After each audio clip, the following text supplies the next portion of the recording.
लंबी महामारी के एक दौर के बाद अब दिल्ली में लोगों को कुछ राहत मिलने लगी है। कोविड के केस अब कम होने लगे हैं। हमारे साथ दिल्ली के सबसे बड़े अस्पताल लोकनायक के एमएस हैं, जो जिनसे जानते हैं कि किस तरह के अभी हालात हैं कोरोना को लेकर।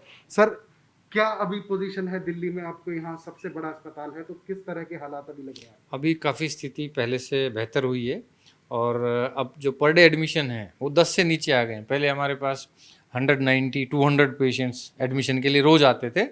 अब कल कुल 9 पेशेंट आए, 24 घंटे में सिर्फ 9 ही पेशेंट कोरोना के एडमिट हुए हैं। तो अब इस नंबर से हम समझ सकते हैं कि जो नए पेशेंट हैं वो काफ़ी कम हो गए हैं और जो पुराने पेशेंट हैं वो भी ठीक होकर घर जा रहे हैं। तो स्थिति दिल्ली में काफ़ी बेहतर है और जो इन्फेक्शन का रेट है वो भी बहुत कम है, 1.5% से भी नीचे चला गया है।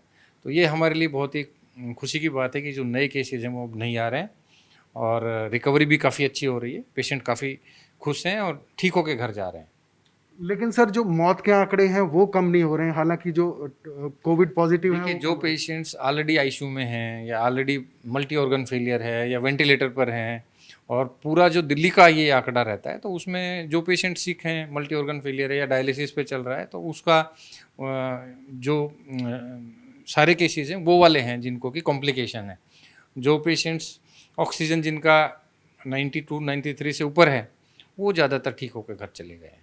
तो कई पेशेंट ऐसे हैं जिनको बहुत ज़्यादा लंबा समय जी लग जी। रहा है, एक एक महीना, 2 महीना। हाँ हाँ, तो अभी हमारे पास अभी हमने रोज़ हम देखते हैं कि 3 हफ्ते 4 हफ्ते वाले पेशेंट्स हैं। ये वो पेशेंट्स हैं या तो उनको अस्थमा है या उनको टीबी है या उनको कोई सांस का लंबी बीमारी है जैसे सीओपीडी है, या कुछ वो पेशेंट हैं जो स्मोकर हैं, क्रोनिक स्मोकर हैं या क्रोनिक अल्कोहलिक हैं, या उनको कोई और बीमारी है जैसे कि गठिया है, हेपेटाइटिस है, या कोई उनको लीवर की प्रॉब्लम्स है या अनकंट्रोल्ड शुगर है। तो वो सारे ऐसे पेशेंट्स हैं जो कि 20 दिन से और 30 दिन तक या एक एक महीने अस्पताल में रहना पड़ता है और वो जैसे ही हम ऑक्सीजन हटाते हैं वो ऑक्सीजन की जो मात्रा है वो मेंटेन नहीं कर पाते, इसलिए उनको ऑक्सीजन लंबे टाइम पर हमें देनी पड़ती है।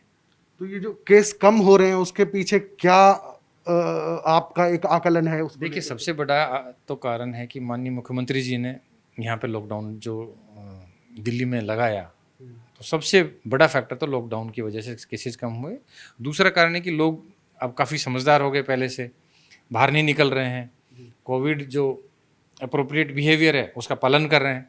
तो लोगों का बिहेवियर और लॉकडाउन, ये दो कारणों से दिल्ली में जो नए केसेज हैं उनकी संख्या न्यूनतम स्तर पे आ गई है, काफ़ी कम आ गई है। लेकिन अभी जिस तरह की अपील की जा रही है कोविड वैक्सीन को लेकर, बहुत से लोग अभी भी बच रहे हैं वैक्सीन से, तो क्या कहेंगे उनके देखिए, बारे में? वैक्सीन को लेके बहुत सारी जो है मिसअंडरस्टैंडिंग है, भ्रांतियां हैं और कुछ लोगों ने उनका जो प्रोपेगेंडा है वो गलत है। वैक्सीन जो है पूर्ण रूप से सेफ़ है और जिन लोगों ने भी वैक्सीन लिया, हमने देखा है कि इस वेव में वो बच गए। जिसने भी वैक्सीन लिया उसको कुछ नहीं हुआ। सारे हमारे डॉक्टर, हमारे स्टाफ, सारे सबने वैक्सीन लिया और सारे के सारे इस वेव में बिल्कुल स्वस्थ रहे, ठीक रहे और उनको इन्फेक्शन नहीं हुआ। तो ये दर्शाता है कि वैक्सीन लेना बहुत ही लाभकारी है और वैक्सीन से कोई नुकसान नहीं है।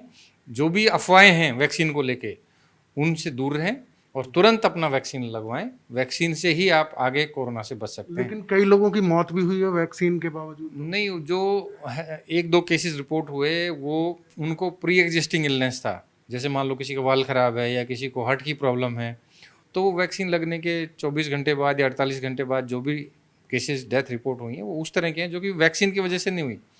वो डेथ तो अदरवाइज बिना बिना वैक्सीन के भी हो सकती थी। तो ये कहना कि वैक्सीन लगाने के बाद ये गलत है। और जैसे कुछ अभी अफवाह फैला रहे हैं कि किसी महिला को यदि मेंस्ट्रुएशन हो रहा है तो वैक्सीन नहीं लेना चाहिए। आपके माध्यम से मैं ये बताना चाहता हूँ कि मेंस्ट्रुएशन का वैक्सीन लेने से कोई लेना देना नहीं है। वैक्सीन ली जा सकती है safely even during the menstruation.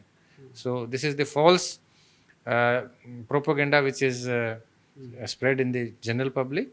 सो आप बिल्कुल भी अफवाहों में ना आए, वैक्सीन तुरंत ले लें जब भी अवेलेबल हो, चाहे वो कोवैक्सीन हो, कोविशील्ड हो या कोई भी वैक्सीन हो। इससे कोई फ़र्क नहीं पड़ता कि किस ब्रांड की या किस कंपनी की आप वैक्सीन ले रहे हैं, पर वैक्सीन लेना बहुत आवश्यक है। उसी से आप और अपने परिवार को बचा सकते हैं कोरोना से। तो एक ये इस तरह का लोगों में एक भ्रम है कि कोरोना का दायरा कम हो रहा है, लेकिन इसकी इंटेंसिटी बढ़ रही है उसे लेकर? देखिए, जो ये वायरस है इसमें समय समय पर म्यूटेशन हो जाते हैं, समय समय पर ये अपनी जो बेसिक स्ट्रक्चर है उसको चेंज करता रहता है। तो ये सब वायरसों के साथ होता है। ये जो कोविड का वायरस है ये जैसे पिछले साल के मुकाबले में इस बार ज़्यादा घातक था, ज़्यादा इंटेंस था, विरुलेंस ज़्यादा थी और ये तेज़ी से एंटीबॉडीज़ को भी नष्ट कर रहा था, इम्यूनिटी पे भी असर डाल रहा था और ऑक्सीजन इतना कम कर रहा था कि 2 दिन में 3 दिन में पेशेंट का ऑक्सीजन 100 से 50 40 ऐसे आ रहा था। तो ये जो स्ट्रेन था निश्चित रूप से बहुत ही खतरनाक था और उस पर काफ़ी सारी रिसर्च चल रही है, काफ़ी सारे जो वैज्ञानिक हैं, डॉक्टर्स हैं, काम कर रहे हैं। तो ये बात आपका बिल्कुल सही है। तो एक ये अफवाह और चल रही है डॉक्टर साहब कि अगर तीसरी वेव आई तो बच्चों पे ज़्यादा असर करेगी, इसमें कितनी आपको? देखिए, क्योंकि 45 से उम्र के जो ऊपर के लोग हैं उनको वैक्सीन हो गया, 18 से 45 का भी अब चल रहा है, तो अब जो बचा हुआ ग्रुप है वो वही ग्रुप है जो 18 साल से कम का है या बच्चों का जो ग्रुप है। हमने देखा है कि विदेश में भी, ब्राज़ील में भी देखा है कि वहाँ पे हज़ारों बच्चों की ब्राज़ील में मौत हुई है, कनाडा में, दूसरे यूरोपियन देशों में भी बच्चों में इन्फेक्शन फैला है और भारतवर्ष में भी अभी तेज़ी से तैयारी चल रही है। दिल्ली में भी माननीय मुख्यमंत्री ने हमें निर्देश दिया है कि जो 3rd वेव है बच्चों में जो आशंका है होने की, तो उसके लिए हम अपने आईसीयूज़ तैयार कर रहे हैं। पीडियाट्रिक का आईसीयू, जो बच्चों के आईसीयू हैं, बच्चों के बेड्स हम बढ़ा रहे हैं और सारी जो तैयारी है वो युद्ध स्तर पे दिल्ली सरकार की तरफ से हमें सख्त निर्देश हैं कि उसको तुरंत इसी हफ्ते में हम करने जा रहे हैं। तो ये जो 3rd वेव आएगी वो निश्चित रूप से बच्चों को इन्फेक्ट ज़्यादा करेगी, ऐसा आकलन है वैज्ञानिकों का। तैयारियाँ हमने रामलीला में भी 100 बेड बच्चों के लिए रखे और लोकनायक में भी हमने आईसीयू अपग्रेड करना चालू कर दिया है। जो बच्चों के डॉक्टर हैं उसकी हमने अलग से टीम बना रहे हैं और पूरी तैयारी हम कर रहे हैं दिल्ली में। तो ये एक राहत की खबर है कि दिल्ली में कोविड के मामले कम हो रहे हैं, लेकिन अभी भी खतरा टला नहीं है। तो आप पूरी सावधानी बरतिए, वैक्सीन लगवाइए और अपना और अपनों का पूरा ख्याल रखिए। दिल्ली से फरीद अली, TV9 भारतवर्ष।